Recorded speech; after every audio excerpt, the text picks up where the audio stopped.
Hey everybody, it's time to get into the Jim Lee Artist Edition. For those of you who have been following my channel for a long time, you know that I've already looked at this book once. I'm going to say it was 10 or 11 months ago. One of my good friends, Richard McLean, he has a copy of this book as well as the Spider-Man Artist Edition that I have as well. And I went over to his place and we looked at them and had a great time. But, 10 or 11 months later, I finally had the money and the opportunity to get my own copies of them. And my channel has grown significantly as far as viewers. I might have only had a couple hundred at that time. I'm at 4,000 now. So I guess I'm just giving all kinds of excuses as to why I'm going to look at this again, even though we already have. I don't need to justify it. Like revisiting something like this is always entertaining. And I can't wait to get into this again. Jim Lee, I've talked about him plenty. If you've been following my channel, I have talked about how as a kid, he was, for me as a kid, once I started paying attention to the artists in comics, as dumb as it sounds, there was a time when I was reading comics when I was really young. I was just picking them up and I didn't care who drew it. I just kind of thought they always looked awesome. And then it was just kind of funny because I'd be reading a book and it would look awesome. And then suddenly one time an issue looks very different. And I'm like, what the hell happened? It's not as cool. Eventually I started paying attention to the fact that different people drew different books. I know that's dumb sounding, but as a kid, I didn't pay attention to that. They were comic books and they were drawn and they were cool. But once I started paying attention to artists, Jim Lee very quickly on X-Men, because I was starting to fall in love with the X-Men, the characters, and his art just grabbed me so quickly. And there was a stretch of time where I'm like, this is the best artist ever. And I'll never see anybody better than this. Pause 1 second. I'm going to shut my door. Sorry, I was getting a reflection off the table over here. And to this day, his older stuff, a lot of which we see in here, I've said this a lot, there's something about it that I like better than his newer stuff. And he's gone through some kind of different kind of stages. I think a lot of artists go through stages in their career, especially pencilers and things like that. They try different things and grow and change, and you can't blame them for trying to become the best version of themselves, or even if they adopt a style that is not what they even personally feel is the best version of themselves, but it's the one that people want to see that gets the most sales. Some people could say that's selling out. I just think it's smart. When you're drawing comics, they hire you, like Todd McFarlane says in that interview somewhere, where he's like, you hired me, Bud, to draw the best books, to sell the most comic books, and I sell the most comic books out of anybody, Bud. And he's right. So he was kind of like trying to say the editors needed to get the fuck off his ass because he was selling tons of comics, even if the people in charge didn't like what he was doing artistically because it was so different than the classic version. So, Jim Lee, I don't know if it was a conscious decision on his part to start pushing his art towards a way that become more stylish and kind of exciting because the kids were digging it. And maybe it isn't what he personally really wanted to do, but it's what was selling, and so he just made the decision to go that route. That's pure conjecture on my part. I know it's possible because Mark Silvestri has talked about how he changed his art in the 90s to match the Jim Lee look, because that's what was popular. And he said in interviews, he doesn't like that work that he did. So it makes sense. So why am I going on this long ass stupid tangent? It's just that his older stuff, Jim Lee, in the Uncanny X-Men era, I think is the best work he's ever done, in my personal opinion. Now, once you get into X-Men, the book itself, when when it started over with an issue 1 on a second title, at the time, I still was really, really into it. But he started changing his style and his rendering methods at the time, and Scott Williams and his incredible, sharp, beautiful inks was kind of following suit, and it just started to look different. And then it kept going in that same direction into Image Comics, into Wildcats. And I actually kind of dig a lot of the stuff he does now, today. But I just feel like the stuff that he did back in this era, for example, right here, Uncanny X-Men, what a great use of the inside surface area of this book. I didn't have any artist editions for a long time until very recently, but I would watch the Cartoonist Kayfabe channel, and Jim Rugg would talk about, so would Ed Piskor, I believe. They talk about, you've got this inside cover. We flip the book open. There's always this just blank white pages for whatever reason. Maybe it's just page. I don't know. Why do they often leave this surface just white? And they're like, you've got this massive surface. Why not put something on here? Grab a piece of artwork, blow it up big, and just show us all the details in it. And that's exactly what you get here. If you can see it on camera, like you can see the lines that they were using when they were doing, I would assume, the Ames lettering guide. How they put the lines here and some whiteout. You can see some little whiteout right here on the nose. There was some ink lines there, and they whited that out because obviously I guess they made some corrections and were like, nope, we don't need that in there. But just to get to see this artwork blown up this big, so you could really look at the line work and see how they do this thin to thick, this shape there, and then another line. Like you can see the brush strokes. Brush strokes are Hunt 102, whichever it may be. Obviously, this is not to scale, so the lines that this would produce, or they're a lot thicker here on the paper than this would produce because this is blown up. But you can see, like, that's a stroke there, and then a little stroke there, probably a little stroke that come down, and then just thicker strokes. And maybe they were coming down like this and kind of would go, you know... It's hard to say, but it's so neat to see it blown up this big and just all the little textures. What a great use of the surface. I know I'm just repeating myself. It's because it's awesome. Just absolutely beautiful. This page is a little bit stuck together, but that's all right. That's from X-Men #1. We'll see that one later on. That's from one of my favorite eras of the X-Men. I love this panel that they've taken and, again, blown it up big, so we can just see all the dynamic, cool shit that Mr. Jim Lee was putting into his work. So their breakdown of the table of contents, in case we're ever curious as to who did what. Like there's this issue 267, where the layouts are by Jim Lee, but then pencils are Jim Lee and Will Sprotasio, and inks by Scott Williams and Jim Lee. I believe that was the book where they were asked if they could produce the entire issue, however many pages, 20-something pages, in like 2 weeks, which is a really short amount of time.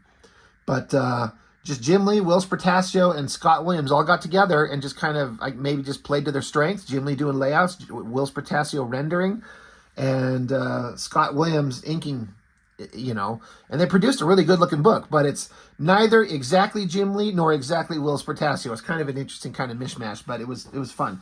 So it's kind of fun that it breaks it all down. I am kind of curious because I know that Art T-Bear did some inks on some of these issues, and I'm trying to decide if this is Scott Williams inks or Art T-Bear, because I thought that the book that I was told that Art T-Bear inked was this book as well. It gets me wondering here. Yeah, Uncanny X-Men 269. Pages 27 and 30 inked by Scott Williams. So maybe that's it. Maybe that's the issue I'm thinking of, but this was Scott Williams, and then T-Bear did all the others. It's just interesting to be able to look and see and know who did what, for those of us who kind of give a shit about that kind of thing. And then this is a breakdown of some information from Scott Williams from September of 2020. Interesting information in there. That's always fun. And so it gets into the art. You know, one thing I have to say, a couple things. I just recently got, at the same time, I got this X-Men one, the Spider-Man one that we'll look at eventually here, and then this one, the John Byrne X-Men Artist Edition. And having flipped through this John Byrne Artist Edition, they're very similar in a lot of ways, but very different in a lot of ways. But having got the opportunity to look at John Byrne's artwork in this book and see the incredible skill that he's got and the amount of work he put into every panel, all the backgrounds, all the creatures, all the locations, the body types, just everything. I don't know how to say this because Jim Lee was always just my favorite. But I can see, I don't want to call it deficiencies that he has as compared to the John Byrne work, but my God, does John Byrne set the standard and the bar so high. It made me look at this stuff, and while I still absolutely love it, I'm kind of like, I was a little bit more impressed with this stuff. Even though the Jim Lee stuff was maybe a little bit more visually exciting to a kid, the technological or the technically sound skill set that John Byrne has in this thing, I just couldn't believe how incredible it was. So that's one thing that I just found kind of interesting. But also, when I was younger reading these comics, if somehow get a magical time machine and bring this book back to me as a 13, 14, 15-year-old kid who was just learning how to draw, there would have been no greater gift on the planet you could have given me than this full-size reproduction of Jim Lee's black and white art pages.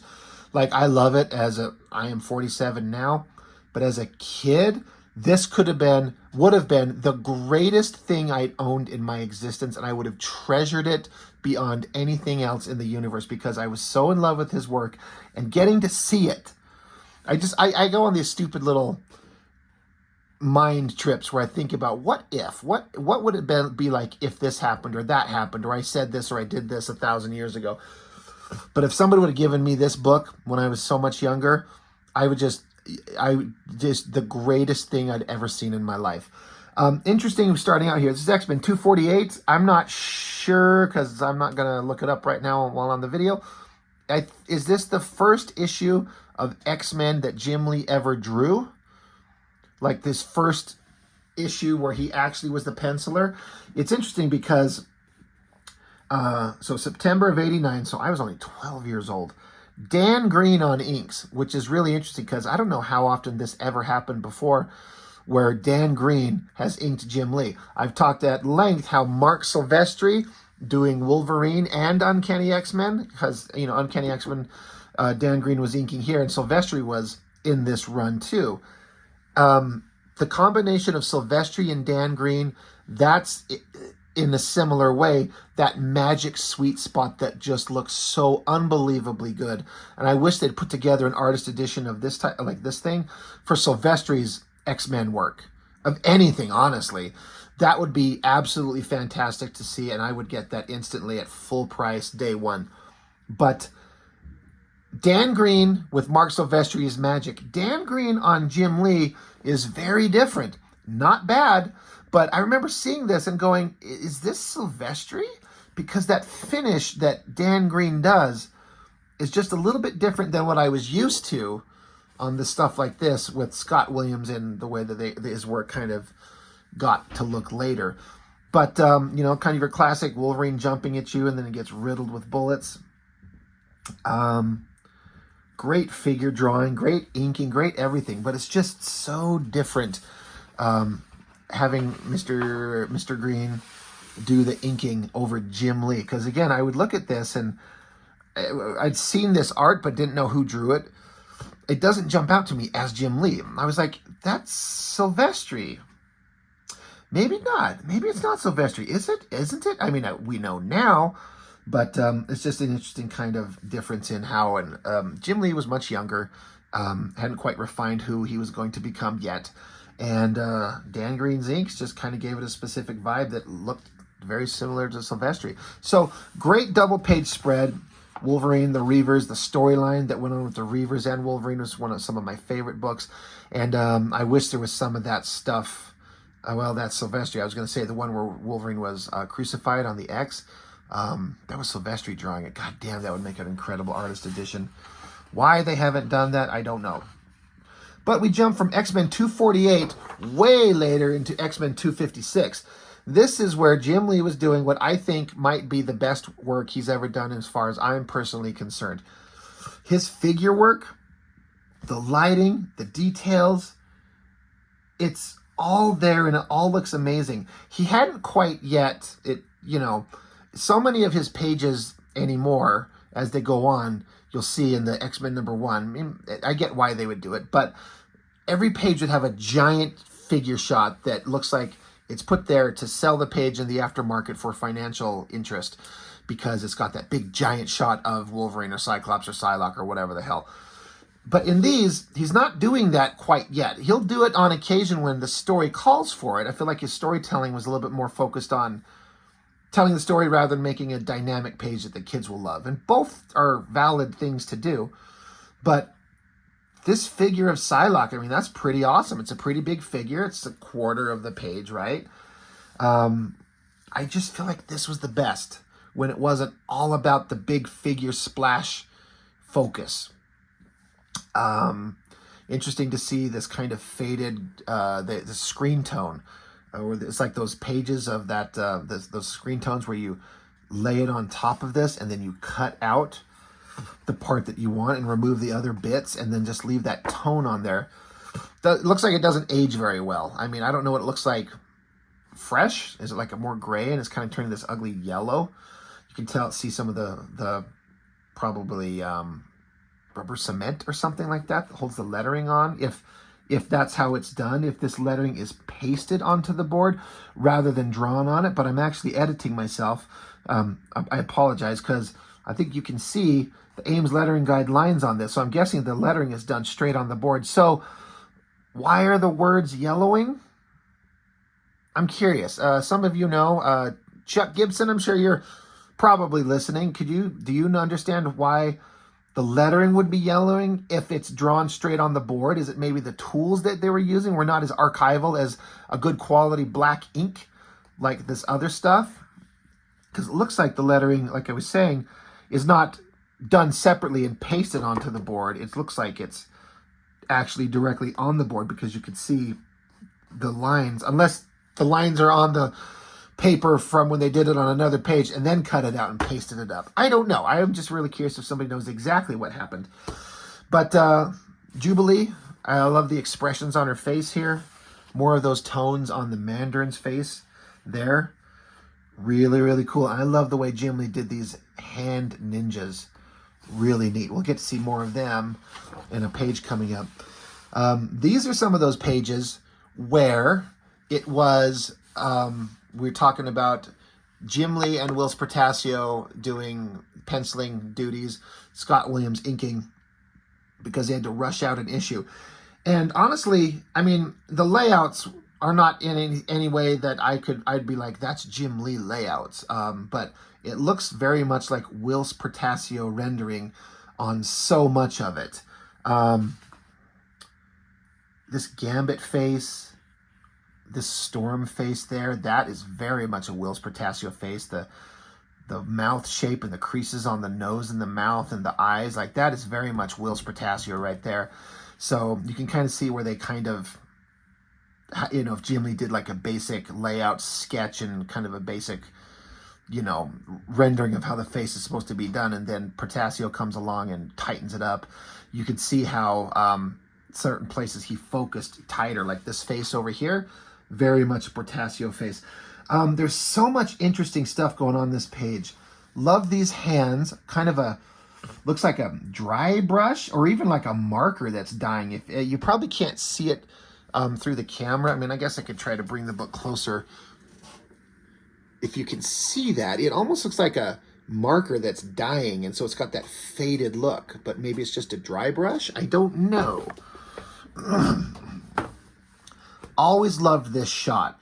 Gambit's open mouth, the energy flashing from his eyes, the sharp, crisp lines. You can see that this airplane drawing was probably drawn in some other kind of ink because the airplane itself is fading versus the backgrounds. It's drawn well, but it looks like they really were not particularly concerned too much about how that panel was going, because it looks like some of the ink lines in these dark places here were like just these thick, brushy kind of strokes just to imply debris and rubble, almost like just dotting on the page. Really interesting. But I've also always loved this shot of Gambit throwing his card, and the way that they rendered the arc and the card. It's just, again, it's just some little round kind of shapes and chunky lines, and some almost looks like maybe some dry brush effect again, unless it's just bad ink that's faded over the years. It's just neat. It's just incredible to see the little bits of rendering skill that these really, really talented artists actually have to come up with these ways to draw these lines. And as a guy who draws books myself, as an amateur nobody, it's interesting to see how thin some of the lines they leave on here and how much they reproduce so well. I'm really dwelling on these pages a lot. It's interesting if you see this page here, the yellow, but then this panel is much more bright white. So it's like, I think they probably redrew this panel and pasted up a different one, because the white on this is very different than the rest of the page. So it's just interesting how they do that. And then another spread. These are so damn good. Love these pages. This is that time when Storm had been reborn, I think from the Siege Perilous, where she was reborn as a kid, and she met this guy, Remy LeBeau, Gambit, remember it. And he's kind of took charge of her, or like took care of her, and they kind of were just thieves like Robin Hood, like stealing from the rich, giving to the poor, just living their best life as this girl mutant who hadn't quite gotten control of her mutant powers yet, and Gambit, who's like world-class badass thief. There's so much about the drawing that's going on here that I just absolutely love. Again, this chunky shapes to show his energy coming off his hands, the arcing of it, how it kind of becomes like panel separations in a way. And I'm always fascinated at how sometimes these inkers, Scott Williams, for example, can get such sharp, beautiful, precise lines. But sometimes when you see it blown up, some of these lines are not that precise. They look a little dry brushy and kind of rough, breaking the edge, like this is the edge of his coat, but the lines are coming off the edges of it down here. But it doesn't matter. You know, some of these lines are going over the edge of his coat there in the way that their way that they're getting that brush and doing these lines. You can tell he's kind of doing certain parts of it fast, and then other parts of it he's focusing on the inking. Such sharp, clean lines in the hair and the face. It's just like you can just feel like they get these Hunt 102 pens, which again, I'm fairly certain that's the tools used of the majority of the time besides a brush. And you can just tell that they're getting in here and just doing these lines and just chunky shapes, and getting to see it at this full size, and just some of these microscopic thin lines in the hand here. If I were drawing this, I'd be worried that I made a line so thin it's going to get lost and get washed away. But once you see it printed in the book, it works perfectly fine. So I know I'm dwelling on this because this is not just me oogling the art as just like a fanboy, but as a guy who draws and understands and uses these tools. I'm one of those stupid asses who's stubbornly sticking to using the old school tools. I have no interest in learning digital, even though that might be smart of me to do. I just enjoy doing this. And so it's neat to look and see close up how these guys would do this stuff. Always loved this aerial shot of the New Orleans, I think is where they're at, in the city. Gambit running. Great background buildings there. Just love it. I've said this before. Gambit's outfit is both simultaneously awesome looking and the fucking stupidest thing I've ever seen in my life. Because it doesn't make any sense. Spider-Man's outfit makes sense. Captain America's outfit makes sense. And then even just the X-Men wearing weird colors. They're on a team of mutant heroes. They have a goal to go out into the public and wear uniforms. What is this thing Gambit's wearing? What is this little dick shield that he's got on here? Why do you have these pants with these stripes on it, and then these weird boots, and then this weird design thing around his neck, and then like this metal body sheath? It doesn't make any sense. Why does he wear this weird looking outfit? Now people are like, that's classic Gambit. It's awesome. I'm like, right, but why is he wearing this? It doesn't make sense. Like, why is he running around? He should just be in like jeans and a button-up t-shirt, so kind of open up with his chest hanging out with some jewel like necklaces around his neck and like a bandana holding his hair up. Just a dude in regular clothes, in my opinion, with the trench coat. He'd look basically the same, but he got this weird costume design. I can already hear people like tapping on their phone telling me it's the greatest costume design ever, and I'm stupid because I don't understand it. That's fine. More of that issue where they did their combined artwork. Always love that upside down face. Very, very much a Portasio face. The eyes. They always did Storm weird with the blank eyes. I was talking in the John Byrne one, how he didn't like the cat eyes on Storm. And some people are like, no, that's totally a necessary design of her. Okay, if you say so. But also like the no irises. It kind of works in comics, but it just seems unnecessarily weird to me. I always love this. It's like a flashback showing how adult Storm was reduced in age to a child. And so to show her physically getting more youthful as the panels go down. I love the shadows and the cross-hatching line work in the body there. This face shot with this kind of dry brush and sketchy line work kind of coming into her, and then some, looks like a whiteout, I would guess. I remember looking at the actual comic itself, and so much of the line work and the artistry in that panel is completely lost in the muddy printing on that newsprint old comic stuff. And I've talked often about how the old newsprint comics look fucking fantastic. They're amazing, and they are. But I also do acknowledge that you lose so much of the work. I was kind of shocked when I started getting the opportunity to see black and white artwork from Jim Lee and Silvestri and all these guys, when all I'd ever seen was in the newsprint books that they actually printed. And I thought that, once I saw like Jim Lee's work in Wildcats, it was so pristine and clear with that high quality paper and beautiful computer coloring. But then I'm like, God, he's come a long way. They were not this precise in Uncanny X-Men. Well, they absolutely were once you get back and get to see what the artwork looked like, and then how badly it looks when it's printed, because so much of the line work is lost. So I would think as an artist, you might start tailoring your work to be a little bit quicker and simpler if there's no point in leaving all these microscopic little lines that the newsprint reproduction will just not capture. What's the point of putting all that effort into it that just takes up time if it's never going to be seen? Who cares about all that, right? Let's look at more Jim Lee artwork. This issue, this one stood out. I mean, everyone loved it. The flashback with Captain America and Wolverine in World War II with Black Widow at the same time in the modern time frame with Wolverine and Psylocke and Jubilee doing kind of cool X-Men superhero shit. Man, this book, I remember when I was reading it, I knew I was just barely learning the X-Men, but this art was like, oh my God. I knew of Captain America. We all know of him, but this, no, it wasn't my first comic reading Captain America, but this was the first time when I was like, fucking Captain America is a badass. I like him. And it just kind of comes down to the way that the character was rendered. What a great, big, giant double-page shot. Giant shield with the screen tones used to give it that kind of like a three-dimensional round look. I love this big sai, Raphael's weapon right up front here. And just all this rendering on this. I just love it. I would just love to be able to sit down and watch Scott Williams get in here with, again, I'm assuming the 102, unless he had a nice sharp brush. I know he could do both. But just to watch him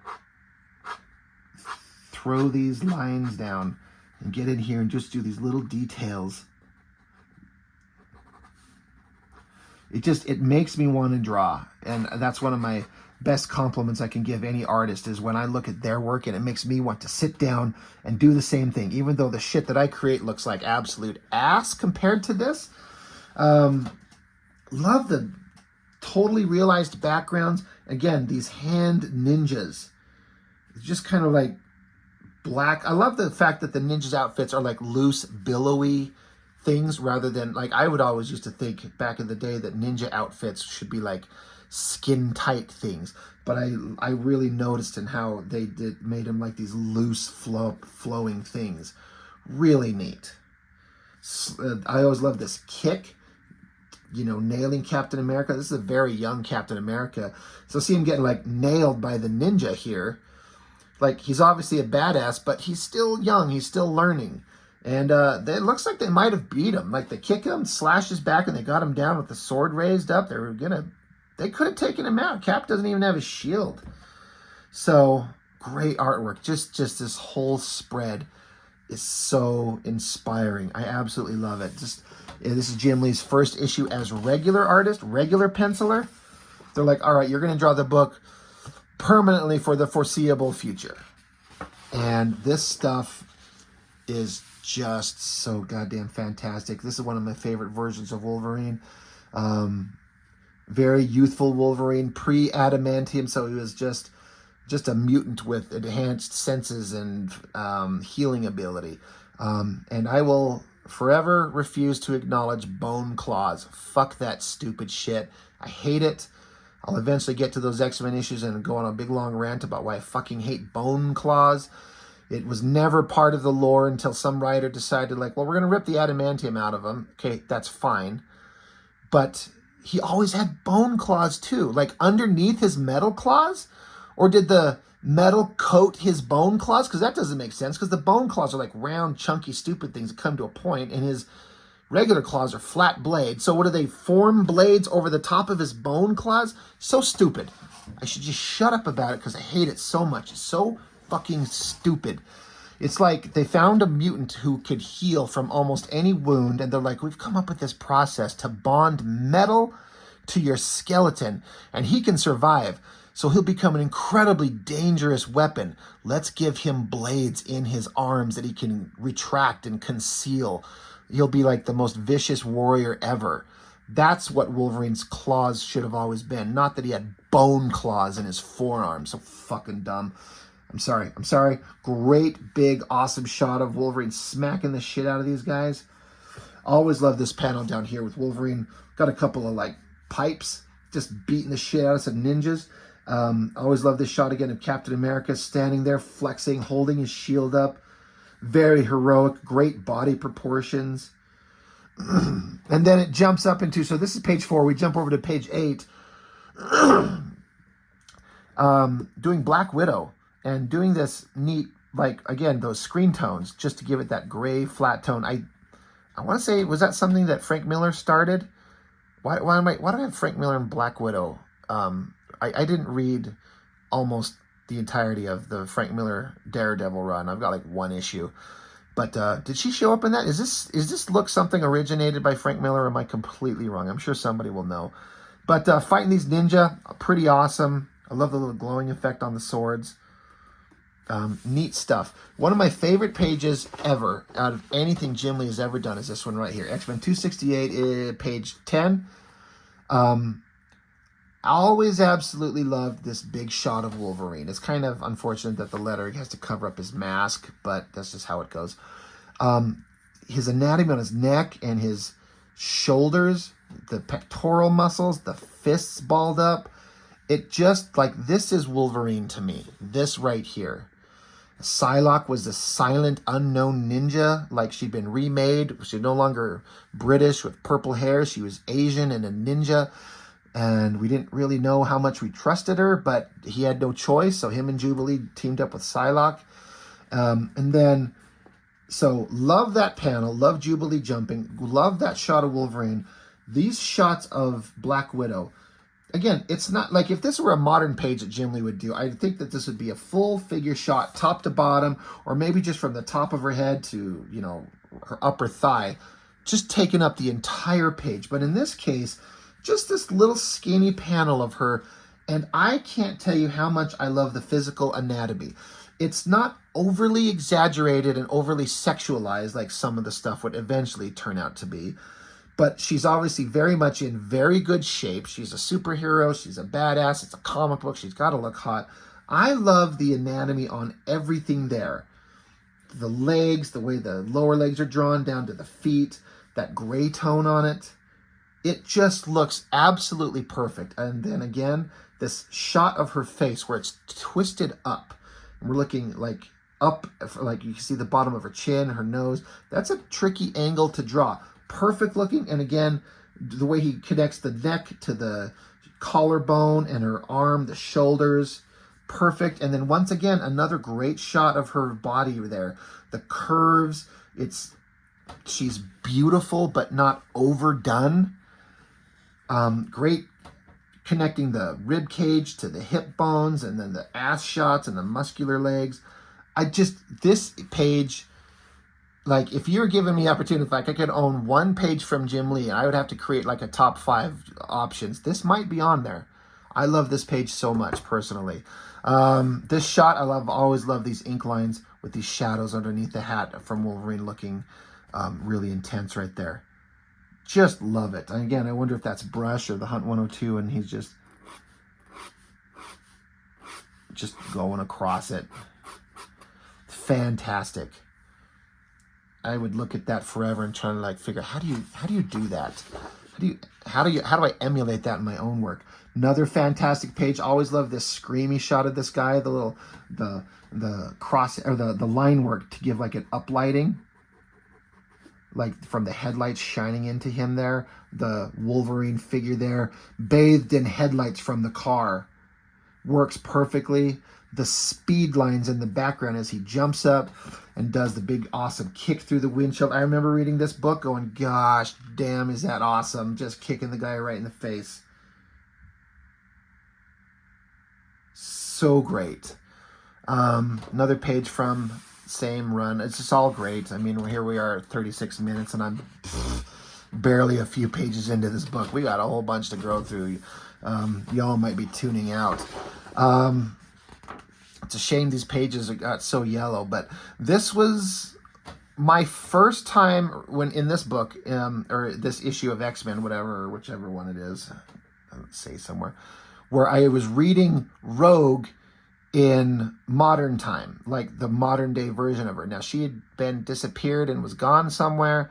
I don't know what, when, how, why. And I'd picked up some books of some of the older issues of X-Men. My timeline might be a little bit off, but if I had read anything with Rogue, it was the old versions from stuff that had been previously done. So I was reading old works, but this was the first time I got to read her, the character, in like the modern day version of her. Here we are. Yeah, Art T-Bear, guest inker. But I think Scott Williams did that big spread of Magneto. So I was looking at it. I'm like, these lines on the hair don't look like Scott Williams lines. They look fine, of course, but it's not quite Scott Williams. Art T-Bear, really good inker, and I think he's kind of an unsung hero. Anyway, the point I was getting at is if this is your first introduction to Rogue, giant double page spread of her naked, drawn by Jim Lee, yahoo. And again, this was published in 1990. I'm like 13 years old. This shit was, I mean, it was so fucking hot. It sounds stupid to say, but come on, guys, come on. Every one of us growing up, and when you saw these beautifully rendered figures, there she is naked. And then just the idea of like, I've always loved the idea of like an incredibly hot girl wearing nothing but like a long t-shirt, and then like, that's it. And that's what she does here. Maybe this is where this stemmed from, for all I fucking know. I thought it was a really fun story. And of course, it gets into the whole Rogue being in the Savage Land. And I've reviewed that issue of the book itself, where I talked about how it was just one issue and just a couple of pages of Rogue being in the Savage Land. But God, has it stuck as like a major cultural thing in the X-Men comic world, and artists always doing versions of Savage Land Rogue. And it's like, it was like one issue before she hooked up with Magneto and went off to go do other stuff. But just the part of her running around a jungle by herself, just in survival mode, which is what this is showing. Running from dinosaurs, spearing fish, just surviving on her own without her powers was the important thing. She does not have her invulnerability or flight or, I think even her ability to absorb, powers and memories. I can't remember. Don't care about these panels across the top. That's a future story coming up about the Shadow King. Well drawn. But again, here we are. Savage Land Rogue. And the same thing I was talking about with this page over here with Black Widow and her amazing anatomy. It's the same thing here. It's not overly sexualized. I mean, she's obviously wearing torn up clothes. There's a lot of skin showing, and she's in amazing shape. And she's got, but her boobies aren't like huge weird things with giant poking nipples. It looks that perfect balance, in my opinion, of comic book beautiful, attractive figure, and a balance of realistic enough to like be like I buy it. It's not overdone. It's just so good. And that shot, kind of an up angle on her face, the pose on it. I remember looking at that forever and going, just, how can anybody draw this good? I even like the little organic walking stick that she's got and the ink lines on that. It's so great. Anyway, and then Ms. Marvel shows up and weird monster creatures. And I always thought this screamy face, eyes, nose, mouth, really, really well done. Really good. So yeah, Art T-Bear on inks on this. Fantastic. So it's X-Men 269, but I want to just verify this. I'm going to go back because that page right there, credits page, X-Men 269, pages 27 and 30. So, okay, 27. So pages 28 and 29 were Art T-Bear, but this page and this page from the same issue. It says right here in the credits, X-Men 269, Art T-Bear, but then pages 27 and 30 are Scott Williams. So this is Scott Williams, and honestly, I feel the difference. Great shot of her getting blasted, energy pouring out of her eyes. I love these figures as they're lying on the ground, but that right there. Is there a better picture of Magneto? I mean, sure, everyone could have differing opinions on that, but to me, I look at that and I'm like, that might be like the best picture of Magneto ever drawn. And that's just my opinion on it. There's several contenders, but for me, that is just... I knew of Magneto, but this was, again, one of my earliest readings of the character, and I was just like, oh my God, look at this. This is the greatest villain. And look at that. This is... I even created a character, quote unquote, created a character as a kid that had a very similar like body stance, cape, and like a full face mask that kind of resembled this, just based on that drawing alone. So inspired. It looks so great. Jeez. Then we're getting into the Extinction Agenda stuff. All good things here. Always loved, I never cared for the character of Boomer, but the way that Jim Lee was drawing her here, again, I hate the eyes on Storm that don't have irises in it, but I always thought that face was amazing. And this simple shot of her jumping right here, it's that same thing I was just talking about, the Rogue and the Black Widow. Beautiful female anatomy, but close enough to reality that it doesn't feel like it's super exaggerated. Great, weird unicycle machines that these Genosians are coming in on. Good stuff. Another great page. Holy shit. Yeah, Scott Williams on inks. Love the shot. Love the running stance that they're in. That's harder to do than you would think. Drawing characters running and like twisting the upper body one way and then the lower body the other way and make it look like they're moving and in motion. Kind of tricky. Love this gun down here, the technological details on that. And then what a hell of a well-preserved page. Like you can see the lettering just going to shit, but the page itself is preserved in such good black and white.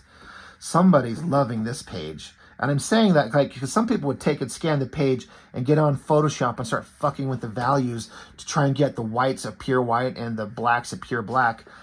Which maybe they did just on the artwork that was available and then left and selectively chose not to fuck around with the lettering that's the adhesives or whatever the case is that are yellowing and looking like shit. But it makes me think that they took really good care of this page either way. Well, that is such a classic shot. It's not my favorite shot of Wolverine, but goddamn at the time was it dynamic. My favorite part is the Psylocke shot. Like Wolverine's like a battering ram and she's like graceful and beautiful, and that is such a great way of rendering that. I love that team of them. graceful ninja and badass warrior. It was so fun to read these books. And then, Jesus God, this is where the pages are starting to get, what, 2 panels here, 3 panels there. Whether or not Jim Lee was, this is how the script was written, and Claremont's script was like one big giant page of Wolverine ripping into these bad guys. And so Jim Lee just leans into it. This, again, the flexing and twisting of the body, you know, back muscles. I mean, I'm no anatomical expert, but you can tell there's a little bit of fakery going on, but it doesn't matter one bit. It reads perfectly enough, and the powerful strike of that arm, I love the screamy mouth, like drawing an open mouth, like to get the folds of the skin and then the teeth to make it look like there's a space that goes 3-dimensional inside of it. This shot of Jubilee, drawing this leg kind of coming up, this having to render this leg in kind of a perspective coming towards you, that's tricky. But I love the little line work on the hairs on his arms. Another of those amazing shots like I was talking about of Psylocke looking like fluid and graceful. I love the backgrounds, the perspective, how everything is, you know, at an angle like this, the backgrounds, but then she's coming towards you like that. There's some dry brush effect going on in the lower leg. It's so good. And I'm like, I throw ink down with these pens, and I get it, but it's just so hard to get the skill level of the control of these tools. You start to understand how hard it is to ink with these and how good these guys actually are. And Scott Williams is just, I mean, he's well respected, but there's also a little bit, I'm like, is he underrated or just underappreciated? I mean, that's probably stupid considering how long he's been in the industry and how much people understand and respect him. But I don't know. I just feel like he's, if you had to list top 3 inkers working today, he has to be up there. Is there an inker working today better than him? And how long has he been this good? Now, he's got a specific kind of style that him and Jim Lee developed together, but goddamn, this giant close-up of Cameron Hodges' face and then the Wolverine, his face, the way he's slashing at him. This was such a fun issue. Love that so much. I always really like this shot of Psylocke down here. Again, it's funny that she's like the bottom panel on both of these. But the anatomy, drawing her hand coming forward, like holding the gun. Liefeld, pay attention for fuck's sake. When you have a character holding a gun, firing it, you have to actually position the arms to make it look like they're holding a handle on some points of it in a believable way. The inking on the hair, the rendering, I love the anatomy on this hip. The hip, the thigh, and the knee coming forward.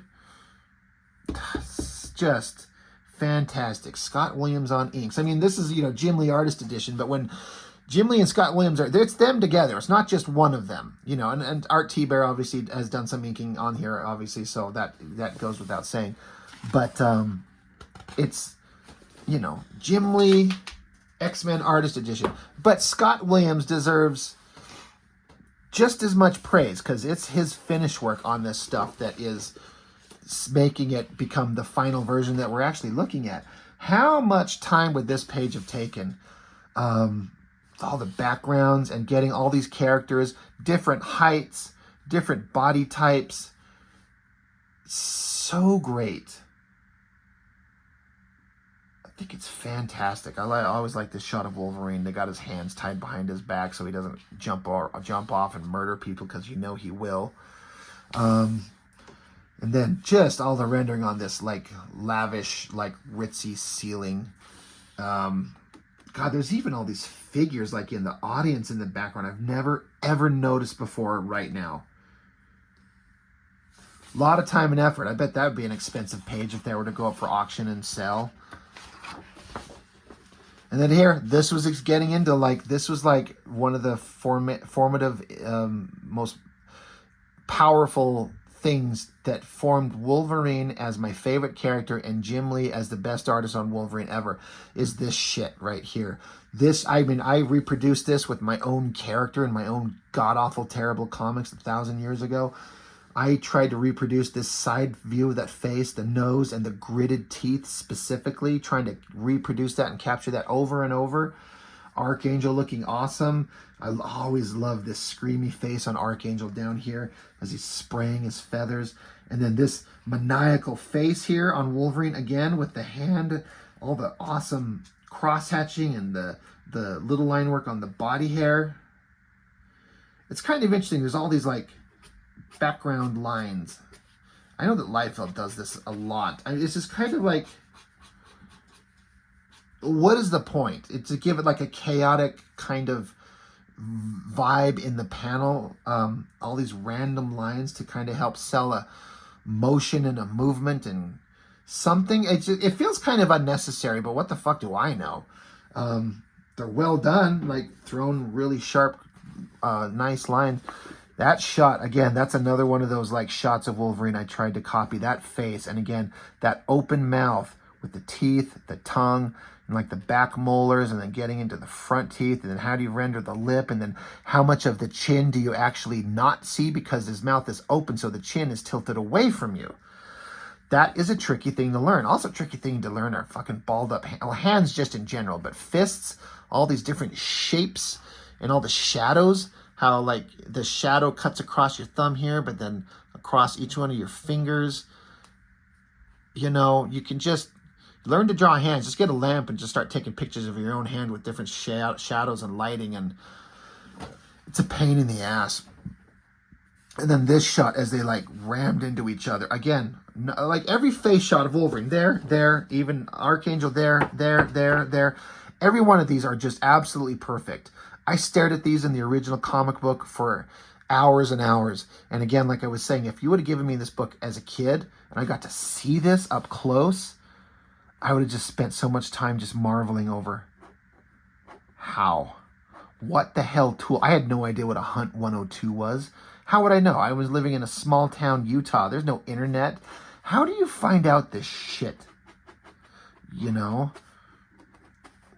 I was buying like Bic pens and gel roller pens on poster board trying to reproduce this stuff, and you don't understand how they do it. X-Men 274. Pretty awesome double page spread. All these figures look great. That's shot of Magneto and the cape kind of billowing out. Big awesome shot kind of looking down at him.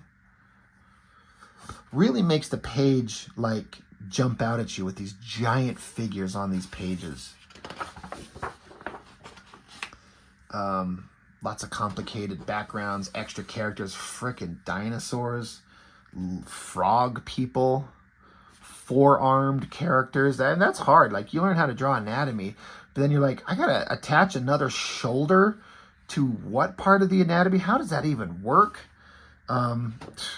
I've gone on record multiple times about why the fuck does Chris Claremont have everybody kissing, especially Rogue? There is no need. If her powers are functioning, she doesn't have to kiss you to have her powers function. And I don't think they've ever said that it's most sensitive and most powerful from her lips. She could just go up with her fucking fingernail and touch you, and it would do what her powers do, which start absorbing your memories, your life force, your energy, and knock your ass unconscious and kill you if she holds on. She doesn't need to kiss them, but Claremont cannot help himself, and he does it all the time, and it's really stupid.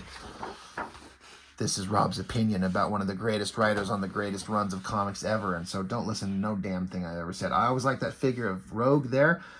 Great shot, some kind of the expression, how, you know, this is Magneto talking in the text boxes, and he's like, Rogue's recovery proceeds far more slowly than I anticipated. She lives but only as a shadow of her former self. She tires too easily, as do I. And you can see the kind of like the concern and sadness in her face. Fantastic. Just more of the same type of stuff. Again, I got to get cooking on this book a little bit so we don't go forever. We're approaching an hour. There's still a whole bunch to go through. there's a little bit of me that was kind of not happy that they put the X-Men back in the, yellow and blue kind of uniforms. Now, I kind of don't mind it. I think it's kind of fine. But at the time, I'm like, Wolverine looks better in his regular outfit. Where's his mask? And how do you take Psylocke in one of the hottest little ninja outfits you've ever seen and put her in this full body thing? Like, but I get they're a team in uniform. These figures of Cyclops and Jean Grey up there looking really cool. Splash page of Deathbird. That ugly fading screen tone on the edges there. It's kind of unnecessary. Like, I don't know that it needs to be done like that. Because you can see how crisp and black and white beautiful the actual artwork has stayed. Lots of line work on this metal texture, and I get it. That's what you kind of do to sell the idea of this shiny metal texture, and then your colors will come along and make it look awesome. Great splash page of the Starjammers. Don't know anything about them, except Corsairs, Cyclops, and Havoc's dad. This guy's name is Chode, and I always thought this guy, bald guy, pointy ears, ponytail, monocle, fencing type sword, pretty kind of awesome looking, I think. This cat chick with her jumping up in the air, but her ass up in the air like this. I've seen Liefeld reproduce this multiple times to multiple laughably failing degrees. But did anybody do this before Jim Lee? I don't know. Maybe Frank Miller did. It's just weird. Not a huge fan of it. I get they're trying to show that she's nimble and agile and can flip around. I think it's just stupid and stupid.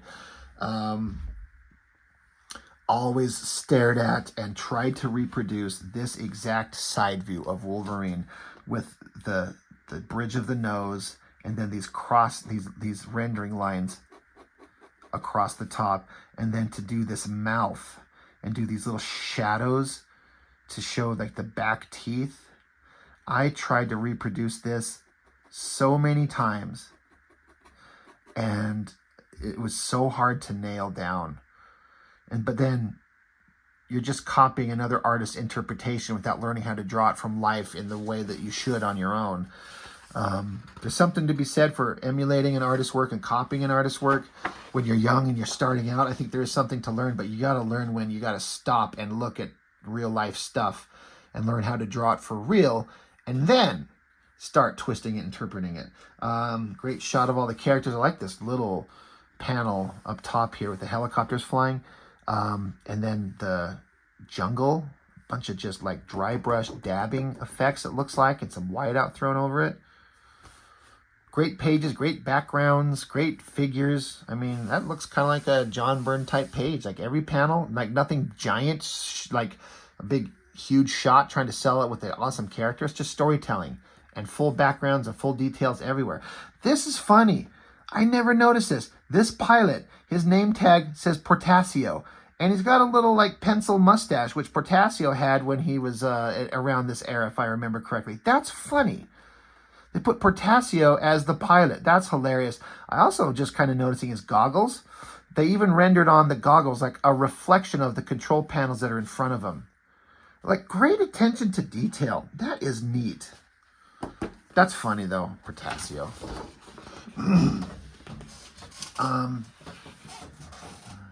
12-panel page. Bunch of face shots. You got to start learning how to get comfortable drawing repeating things over and over. They repeated this panel, so that you can tell this panel was original, and then they like copied and pasted up another version of it. But you can also see the edge of it, where they pasted it up, is where this panel ended. So they had to like draw in ink on page to extend the fingers, because it ends like it's not the same size. That's really interesting right there. Love the kind of cross-hatching shading on these faces. Really well done. One of these great, awesome fights between Gambit and, what the fuck is his name? The Starjammer guy. Oh my God. Oh, it's so stupid. It's just escaped. My brain is just, you'll tell me. Starjammers. And, oh, God. I know it. I know it. Don't worry about it. It'll come to me. This was always a fun bit where Jubilee threw her little globules of exploding fireworks shit, and Gambit's like, well, let's combine them. Let's see what happens when my charged cards hit your little fireworks shits. This shot is one of my favorites of Gambit throwing his cards ever. Just the way that he's throwing up, like at a sharp angle, the little dark kind of Kirby dot type things going on here, and then you see the arc, and then the first one he let go is farthest out, and then the one after is a little bit behind, and the other one. It really gives a sense of motion and speed. The speed lines in the background. That has been one of my favorite panels ever. That is so well done.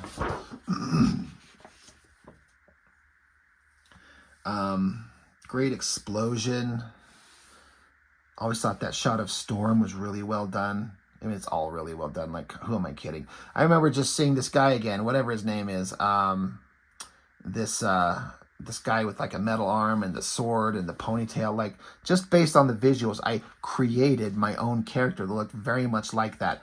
And I say created because 13-year-old me didn't know anything except visually interesting things. And so I thought visually interesting, even if I'm stealing it wholesale from a comic book, makes it a character that I created.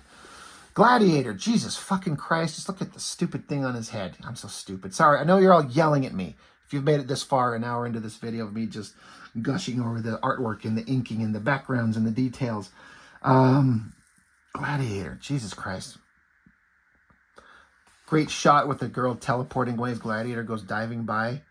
That shot where this is not actual Wolverine. This is like Alien taking the form of Wolverine, slashing at Alien taking the form of Jubilee. Good shots there. And then these pages where Faker Wolverine is fighting Storm, and then he gets impaled through the back. Boom, that blade coming right through his chest. Again, there's that side shot that I've already twice tried to that stood out. That side profile, that nose, the gritted teeth, the chin. I kept seeing that side view and kept trying to come up with it on my own. I love this kinetic kind of energetic inking on this background shapes. Just to throw in these, to make the impact of the blade, you know, stabbing through Wolverine, to give it this like rough background energy. It really works. It's really cool. Gambit just stabbing Wolverine right in the back. Again, that's not Wolverine. It's an alien taking his form. Oh shit, we're getting into something else. This page is always something that stood out in my mind because this is the last issue of Uncanny X-Men that Jim Lee drew. The last panel of the last page of the last issue that Jim Lee drew. And it's kind of like, oh, an era is over. What could he go and do that could possibly be as interesting as what we've been looking at? Well, he goes on to do X-Men #1. So this stood out as like, oh, I'm kind of sad. It's over. So we got some fold out. Now, I'm not sure what this fold out was too. I'm not, oh no, it looks like I might be able to get most of it in frame. This is a weird version of the X-Men. I think this is Lorna Dane, Polaris, but she had some era where she was like a super strong muscle girl. This Storm, I'm really into the cross-hatching lines on the inking on her body there. It's obviously really well done, but it's not my favorite drawing of Storm. I always thought that, it's funny because I think this center panel of Wolverine, Psylocke, Havoc, and Jubilee was absolutely perfect. And then I thought the figures on the flanking pages were kind of fine, but not as good as this. This shit was perfect. One of my favorite drawings of Wolverine.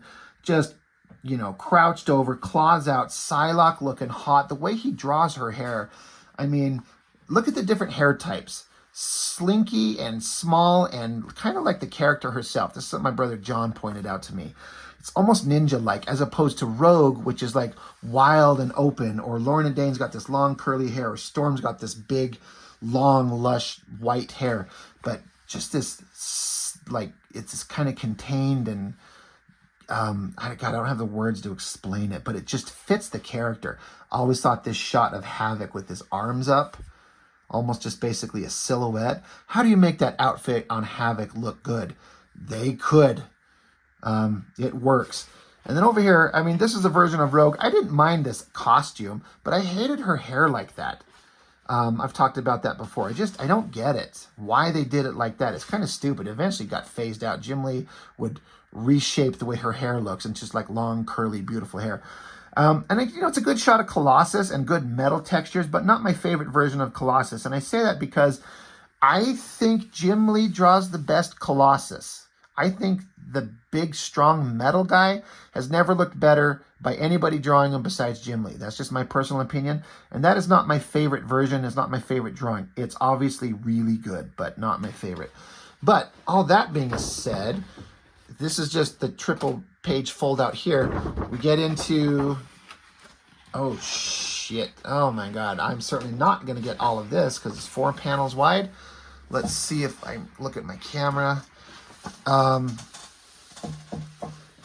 I've talked about X-Men, like I've reviewed X-Men #1 a long time ago, and I just recently revisited X-Men #1 for purposes of the X-Men 97 cartoon. So you've heard me talk about this a lot, but this right here, this was the greatest thing in comics. The Uncanny X-Men was amazing, and then suddenly this. Jim Lee's style's changing just a little bit. It's still really, really, really good, but it's something that he's lost, in my personal opinion, that he's changing to become this new rendering style. The X-Men drawn into the like rocky face back there is so great. Okay, you could just spend forever looking at this picture of Magneto over here. The only thing that's keeping that from being absolutely fantastically amazing is because there's that other one single panel shot at the end of that issue that I was talking about that was the greatest picture of Magneto ever drawn. That's close. Really, really cool looking. But this Wolverine and Cyclops, just perfect. It's funny that his claws are out here because there's a versions of X-Men #1 where there's like a letter box right here, or like a little box, and I had a picture of Captain America's head. But in the one, it's like difference of newsstand edition versus other versions where that wasn't there. But in the version with Captain America's head, they remove Wolverine's claws, so it didn't look like he was stabbing Captain America in the head. It's really a stupid reason to like fiddle with the artwork. Let me move this over and try and get the other 3 panels of the X-Men themselves. This is just iconic in a way that can't be overstated to so many people. The layout, each character gets their moment to shine. Rogue is looking beautiful. Psylocke is looking fantastic. There's Colossus looking incredible. I always love this shot of Jean Grey in the back with that energy pouring off her. 2-3 years ago, something like that, there was big news how Jim Lee sold the original artwork, this original art, to some unknown secret collector, and it was in the millions. I mean, more than $1 million? Is it 2 or 3? I don't know, but the guy who bought it didn't want to make himself known, but I don't know. Was it just Jim Lee just finally decided he didn't need to hold on to this shit anymore? There's part of me that feel like this is such an incredible cultural artifact. I got to imagine it must have been hard to part with it. How do you let this go? But maybe it's just like, I've had it for 3 decades. He certainly doesn't need the money. But when someone says, I'll buy this shit off you for whatever, let's just say $2 million, then you got to pay taxes on that shit. So how much do you actually get? That's fucked up. Taxes suck. I guess just you want to let it go to somebody that you know will love it forever and take care of it. I'm sure that was a huge deciding factor. And I'm also curious as to how did they divvy up the sale? Like, this doesn't just go to Jim Lee. This is Scott Williams. And is it half and half, 50-50? Is it a different percentage? Oh, I'm sure that Scott Williams must have got a big, nice chunk of cash from this. He better have. I'm sure he did. Him and Jim Lee have been working together so long. They got to be just like close as family. I'm sure that worked out. But I'm happy for them. It's just, there's that part of me that's like, God damn, I kept, if you were him, I'd kept these forever. And now you're going to let them go. But At least they go to somebody who will care for them and hopefully preserve them forever. But these are just such great, awesome, beautiful figure shots of all these characters. It looks so great. Could stare at them forever. I'm trying to decide which ones are my favorite drawings, and it might be the ones with this center, these guys here. I mean, these are great for sure. And you kind of almost lose Iceman back here in a way. But this might be my favorite drawing. This was the cover I wanted. This is the cover I would still choose today. But from a drawing perspective, that right there might be my favorite. I'm so glad they threw those in there and made them a fold out so we could get to see them kind of all spread out together. Oh, again, as a kid, if you would have shown this to me, this is absolutely magical. A promo piece inked by Jim Lee, certainly really well done, but I like Scott Williams' inks better. There's something about it I like just a little bit better. I mean, the upshot on the nose and the texturing. I think the cartoonist kayfabe guys were saying it looks like very much inspired by a Frank Miller kind of rendering technique. That's fine. Even a boring page, like page 1 of X-Men #1, where it's just guys in spacesuits and spaceships. Like, there's still interesting artistic things to look at there. But the instant you see this, and then you turn the page to that, once again, as a kid, I'm like, I was always drawn to the face and how well that is drawn. Just absolutely fantastic.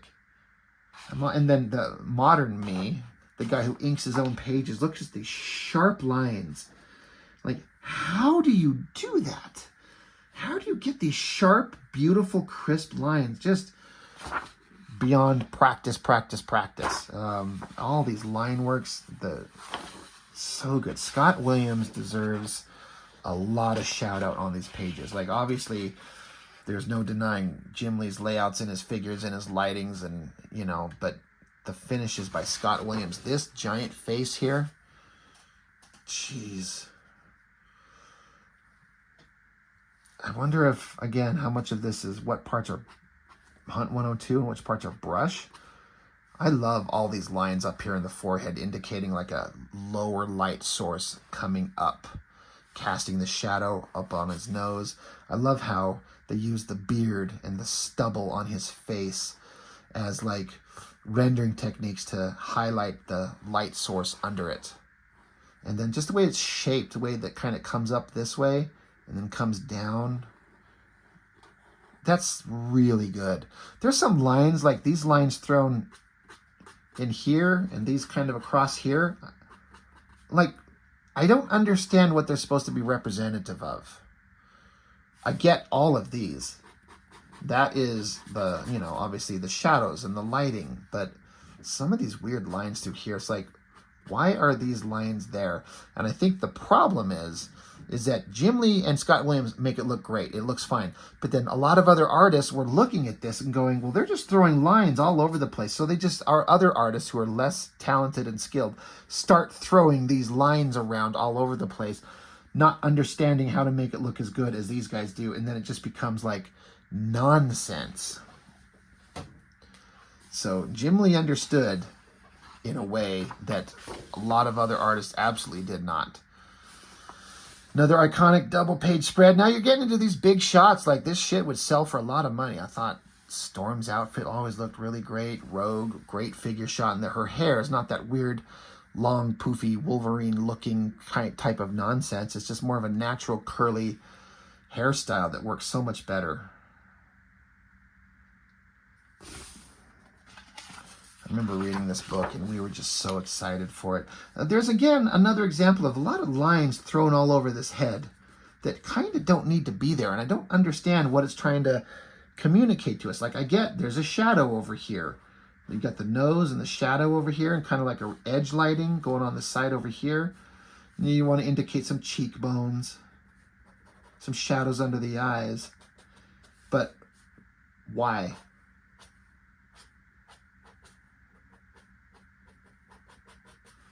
Just because you can? Who am I to question Jim Lee? Always thought this figure, it's such a soft, beautiful face. It's like flawless eyes, nose, mouth, and then shape of the face, the cheek, the chin, the jaw, and then just the female figure itself. Like, I say all these different parts of the human anatomy are hard to draw, but like drawing women's breasts is a trick to not over-sexualize it, but still make them look kind of good, like they're wearing spandex, and to get that shape right. And then just the curve of the upper body down into the hips, and then the shape of the thighs. That is tricky, and that's one of my favorite faces. Great hair, great body. Fantastic. This is one of those pages where it's like, there's the big selling shot. This is what my brother pointed out. Not that I didn't know, but I didn't kind of pay attention to it until my brother John kind of said, it's like, every character gets a giant glory shot in these books. Like, he's like, yeah, you're right. You can tell Jim Lee's like, one, you could say it's to celebrate the fun of a book, right? This is X-Men #1. What a giant, exciting thing we're seeing. So each character gets a big, awesome glory shot. Also, it's going to sell for a lot of money later. That is a great shot of Rogue. I like this drawing better by 1,000 times. The shot of the head, the way that she's like arcing herself, like she was flying straight, but now she's like maneuvering to avoid the missiles that are blasting at them. Iceman, that drawing is really, really well done too. I love it all. But I like that drawing of Rogue better than this giant one.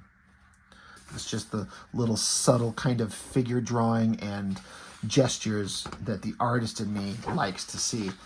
Great shot of Colossus. Again, all this hyper line work rendering all over the place to indicate metal textures and shadows. And sometimes there's lines thrown down there that I don't know why. Again, I don't know that they needed to put these in here. And I can see that a lot of artists would just start putting lines in the same place. Young, stupid me as well. Because Jim Lee does it. So we got to throw it. Like, I get why all these lines are up here to, like, this is a round form and it's metal. So you got the peak of the reflective surface at the edge of the finger, and then this to kind of give it a shadow underneath it. All that makes sense, but like these lines, I mean, again, I know I say it, who the hell am I? Great shot though. Love that shot of Colossus. Iconic Wolverine Psylocke Gambit. Love all that stuff. I always really like that shot of Banshee's face. The shadows on the nose, the cheek, and the forehead. That is some of my favorite drawing right there. Again, Wolverine and Psylocke, badass duo. Great shot of Psylocke right there. I showed off one time where I took this exact drawing and did a light box over it and just traced the body minus any clothing detail, so basically a nude figure. Wouldn't you remove all the flash of the rendering on the dark part of the clothes and the outfit and the sash and the explosions and the monsters, and just look at the physical body? Looked a little weird, just tracing his figure. Not that I'm any kind of, not that I'm any better, but it does look kind of odd when you kind of remove a lot of the excessive stuff. Great Gambit page. I always love this explosion panel with the heavy lighting. I feel like Jim Lee does better when he just leans into heavier solid shadows rather than cross-hatching line work to demonstrate form. Heavy shadows like Deathblow, that stuff is like so great, so great. Some more great pages, great figure work. This shot of Wolverine, the way he's popping his claws out. I think this shot of his hand coming forward, his shoulder and then his forearm and the fist, that's fantastic. And I always loved the gesture of Wolverine's body right here as Cyclops comes along and pulls his wrist back, like, get your claws away from the professor's face before you fucking stab him. And Wolverine's like, I don't stab anything. I don't intend to.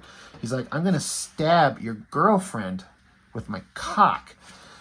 And therefore starts the Wolverine Cyclops feud.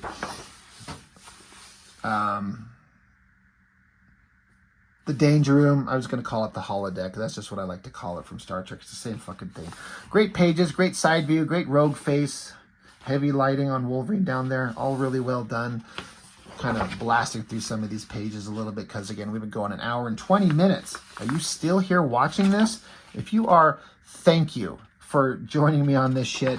I would imagine that you enjoy this stuff as much as I do. I don't know that I'm offering up any commentary that matters one little bit. But thank you for, being part of it. There's Beast's glory shot and the 250th glory shot of Wolverine by Jim Lee. I always like that side view of Professor X, and then the shadow and the line work with the shading on his head there. Looks great. They didn't do this too often, I don't think, with Psylocke and using that same kind of like butterfly psychic effect on her face. I feel like they kind of lost that eventually. But good Beast shot, good Wolverine shot. I think the Wolverine shot's better than Beast. X-Jet. Take note, Mr. X-Force artist, a guy who can actually draw vehicles rather than like making bathtubs look like ships. Always love that shot of Magneto. Great shot of the submarine. Great side shot of him, his face, and the metallic kind of textures of his helmet. So great. Great pages. Great stuff. Another big, awesome shot of Beast jumping down with Gambit on his back. That's really exciting. Really exciting shot. Gambit tossing his cards. I love the way these cards here, they're just glowing. It's like, this is black and white artwork, but the white on the cards feels whiter than the white on the background. It's just because of their prominently forward in perspective with this energy kind of rending around it. That's the power of black and white artwork. Mike Mignola is an absolute master of this. Where like sometimes even it's just straight black and white, but the white on these cards just feels brighter than any of the rest of it because they're charged with energy. It works. That's how it looks to me. I don't know how Magneto alters the trajectory of the cards because cards are made of paper, not metal. What the fuck do I know? Oh man, I've talked about this a lot.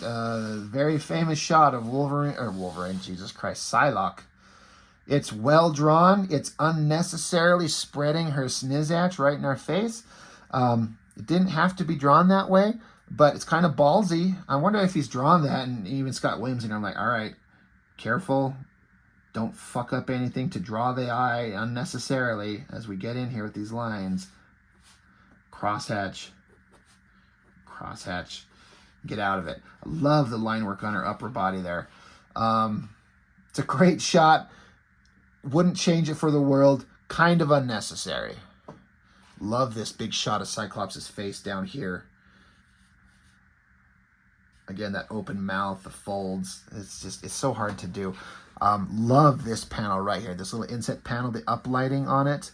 So well done. Very three-dimensional. Like a lot of planes of, the shadows and the lighting look like multiple planes on the skin, and the face and the skull. So you can see that there's, hills and valleys and shadows and all kinds of neat shit. Just so perfectly done there. Again, the heavy shadow stuff that I think like Jim Lee should do more. I'll always love that shot of Wolverine jumping at him. The Cyclops in the background, just this black figure, but his little visor kind of glowing. Fantastic. More great pages. I've talked about how Magneto freaking detonated a nuclear bomb, like actually blew up a bomb in the atmosphere of the planet, and no one ever addressed it or ever brought it up again. Just more good stuff, more great drawings. We're getting close to the end. We're getting close to the covers. We're getting to one of, again, how I've said, like, his rendering has changed a little bit from the Uncanny X-Men days, and it's not my favorite, but it's still really good. But there's some stuff coming up here. A page in particular, I'm like, this is so well done. It's absolutely perfect. We're going to get there. It's not quite this. More great glory shots of Wolverine. I mean, you could almost be like, God damn, stop. Like, well, get off Wolverine's dick. Why are we staring at him all the time? But at the time, this character, the book, the artist, I couldn't have got enough of it. It was just my favorite thing in the world. Jim Lee Wolverine. The only thing that came close was Silvestri on the Wolverine title itself. Love this shot of Psylocke jumping down.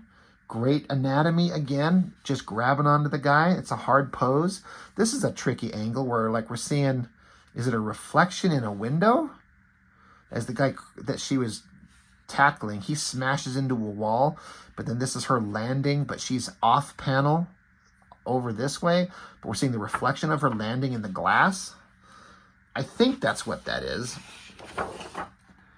Anyway, God, X-Men #1, page 45. So this is a big-ass book. Lots of words everywhere, but what a great, glorious shot of Magneto looking awesome and the X-Men surrounding him. Now, this is not the page I was talking about that was like this amazing, like, it's just flawlessly perfect. It's close. It's really good. But not the one I'm talking about. Great double page spread. What is the one that I think is just beyond amazing? Another page that I would give anything to be able to own. That shot right there. This giant splash page close-up of Magneto's face. I love all the ink work in here. Defining the shadows to make those eyes look set back in this metal mask. Same thing with the sharp lines under his nose, under his lip, and his chin. And then this mask design. I mean, you're looking at a straight-on object here, so you have to get everything symmetrical. So I don't know what tricks you use to do that. Like, you could draw just half of it and make it look exactly right, and then take and then flip it over and then trace it to reproduce the exact same thing you did on one side onto the other. But you got to get this thing exactly right, and these little horn things, keep it straight, get the curves exactly the same. Nailed it so good, and I love the inking. Scott Williams, goddamn, did so good with the metal textures, and then adding in these zipatones to give it this gradation on these parts of his mask here, up here, and then the background. I love that shot. I loved it in the comic, but seeing the black and white in it, absolutely amazing. I love that so much. I could stare at that forever. I want to take and scan this page and print it out and blow it up onto a giant poster board and just put it on my wall right next to my drawing desk. I might actually do that. So many great pages. Got to get moving on these. We've been here forever. We've all seen this stuff. It's all just iconic pages. I always like the shot of Cyclops, and that's a difficult angle on Jean Grey to show her getting snapped back. Yeah. Why is these sound effects colored in? I don't understand that. It's kind of weird. I always love this shot. Cyclops shooting at Jean Grey still, but Rogue finally got her mind, her memory back, and she jumps in the way of Cyclops' laser blast. Heavy shadow lighting on that. Really, really well done. Again, that heavy shadow stuff that I think Jim Lee does so well and should do more of.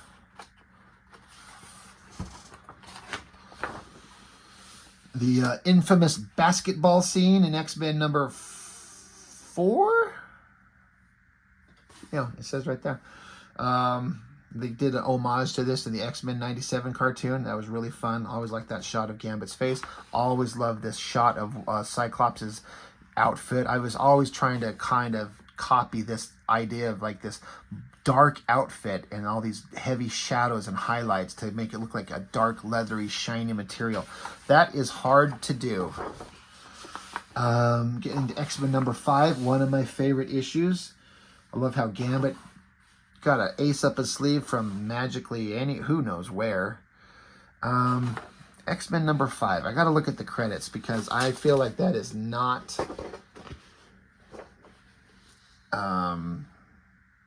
inks by Scott Williams, Art T-Bear, Bob Wyacek, and Joe Rubinstein. So I knew that there were some of these pages that are just, they looked different. And some of them look really good, even though it's not Scott Williams, and some of them look not quite as good. And I doesn't say anywhere that I can see who inked this, but it doesn't feel like it's Scott Williams, but I like it a lot. I thought that shot right there, that shot of Wolverine, that is a hard angle. Again, we're looking at the underside of the chin, the nose, the eyes, getting the skull in that angle. That is one of the best, coolest drawings, and the inking is just absolutely beautiful on that. I just feel like it's not Scott Williams, but it doesn't say. Always like this shot of Cyclops, really good. And then This is issue 6, and so it's Art T-Bear on inks. Getting a little bit lighter, not the same kind of like line weight variations. It stood out to me in a big way when I was a kid reading this. I'm like, I was noticing the art enough now that I could look at it. I'm like, something's different. It's still Jim Lee line work, but it's just a lot of like, it's almost like dead lines. Very little line weight variations, and maybe it was a consideration of speed, possibly. It still looks good, but it's just not quite there in the same way. I always love these shots of Rogue fighting. This shot of her zipping down, flying. Really neat. Again, Art T-Bear on inks, issue 7. I wonder if Scott Williams just needed a damn break. Again, good angle, good anatomy, but the inking is just different. It's not the same, and it stood out, and it still does. It looks good. It's just different. Things were just looking a little different. I always thought this was a great panel. This big close-up of this bad guy, Omega Red, his hand in the foreground here, and then Psylocke looking hot as hell, holding the sword up close. Looks a lot like Zealot in Wildcats #1, where she's standing there gritting her teeth, holding the sword forward. There's kind of a similarity thing going on there. These pages, the inking with Gambit throwing his cards, energy and explosion. Pretty damn neat stuff. Yeah, Wolverine wrapping up some shit. Then we get into the issue with where Bishop was being introduced to the team, like he's now he's been introduced in Uncanny X-Men with Will's Protasio. Pretty good shot. There's a lot of pages from this issue I wish that were in here. It's kind of a shame that a lot of them are not, but you know, I guess we can't put everything. I hated these weird, stupid eyebrows. I know it's some designy element that is supposed to make him look different. It doesn't make any damn sense, but I hate him. It's so dumb. I wish they had the next page in this run. This is issue 8, page 8. But the next page is Psylocke coming out of the water, and Cyclops is watching her getting a chub right in front of Jean Grey. It's a shame that page isn't in here. These pages were all kind of fine. This is one of my favorite drawings of Gambit. Again, got that ridiculous outfit on, right? But it works. The shadows on his face look amazing. God damn, we're an hour and a half into this. I am so sorry if you guys are still hanging on. I knew this was going to take a while, but I'm indulging myself.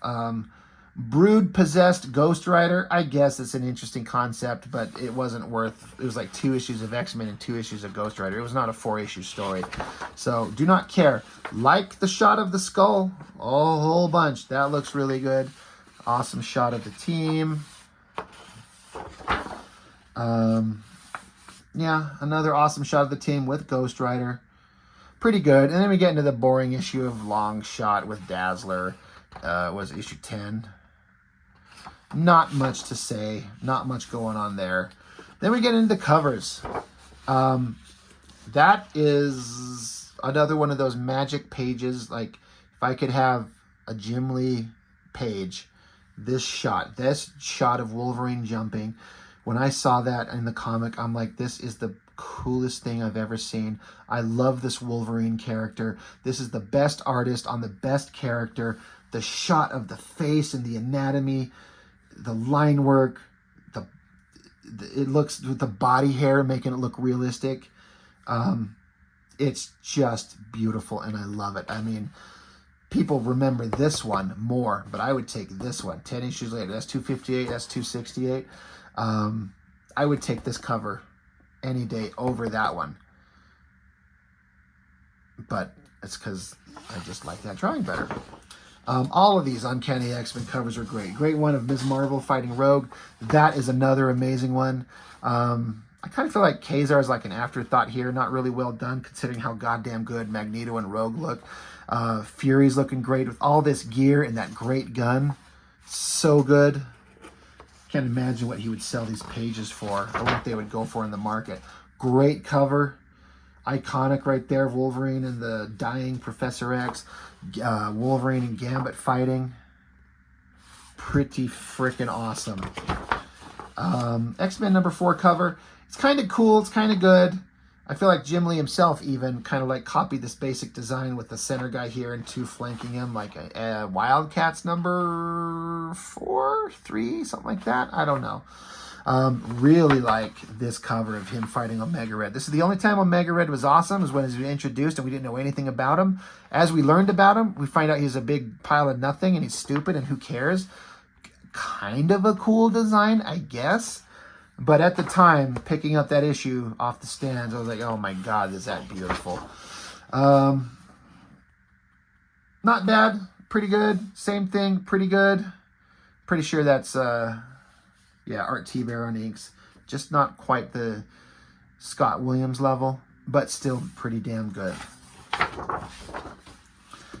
Getting less interesting inks or this Wyachek guy. It's fine, but it's just not quite there the same. I've seen this promo image, and every time I see this shot, I feel like that's Sebastian Shaw. I guess it's supposed to be Wolverine, right? So Cyclops, Psylocke, Beast, what, Rogue? But I'm like, why is Sebastian Shaw right up front? Because it looks like the old-timey kind of version of him. That's just Wolverine with his hair pulled back, I guess. Random covers, the X-Men trading cards, those were really fun. Those were really cool. Good Wolverine shot, good Cannonball. Lockheed, okay. Gold Team, great shot of Storm. Always thought that card looked great. Farrell actually making her look kind of cool. Bishop, that's a pretty awesome card. That drawing right there of Rogue might be my favorite drawing of Rogue ever done. That's just such a perfect kind of like fun pose. She looks powerful and happy and joyful and just such a perfect angle on her. I love that. That might be my favorite drawing of Rogue ever done. And I know I've said that a lot of times in this book. But Sabretooth, Sunspot, Strife and his Chuckleheads, and the bad guys from X-Force. I mean, you know, Toad, Blob, Pyro, and then stupid, dumb Fantasia bitch that no one knows anything about, and Sauron in the background. That's it. Okay. There's a little biography on Jim Lee, and then a great end page. God damn, look at that close-up of Wolverine. So, hour and 36 minutes into this. I am sorry this went so long. I did not expect it to, but Jim Lee's artwork was everything to young teenage me, and it was for years. I still respect the guy. I've met him once. I've got a picture of me. He came to a signing at a local comic shop, and I took X-Men #1 and the black and white Batman Hush collection. He signed them both. He let us all take a picture. Magical moment to meet this guy. Seems like a nice dude. His legacy is secure. I wish he wasn't at DC Comics. There's nothing he's done at DC that I give a shit about. And he seems like he draws fairly often enough, as opposed to some of my other favorite artists that I wish drew more, like Silvestri needs to draw more, McFarlane needs to draw anything. I want them to be drawing while they're young and able and still got their skill set. And Jim Lee still draws. I just don't want to read anything with like Green Lantern from Jim Lee. I don't give a fuck about those characters. And I love Batman and Superman, but it's not enough to make me pick up a comic book. But if he went back to Marvel and did X-Men, dropping everything, I'm right there. I'll be right there instantly. So again, sorry this took so long, but it kind of had to because I'm indulging myself. Love, love, love Jim Lee's work, and this artist edition is fantastic. I got it at a discount. It's normally $150 on Amazon, but they're selling it for like $115. I'm like, fuck it, gotta get it. So, absolutely love it. I hope that you've enjoyed this walkthrough and you've been listening to me forever going on about this. Thank you for joining me. Thank you, and I will see you next. Next time we're doing the Todd McFarlane Spider-Man. I promise you it will not take that long to go through that one, because the work that McFarlane doesn't get really interesting to me until he's on his own Spider-Man title. So there's a lot of stuff that's kind of like, as opposed to this shit, which is like almost perfectly beautiful stuff all the way through. So the McFarlane Spider-Man will not take as long, but we will do that one soon enough. Thank you for joining me. I appreciate it. I will see you next time.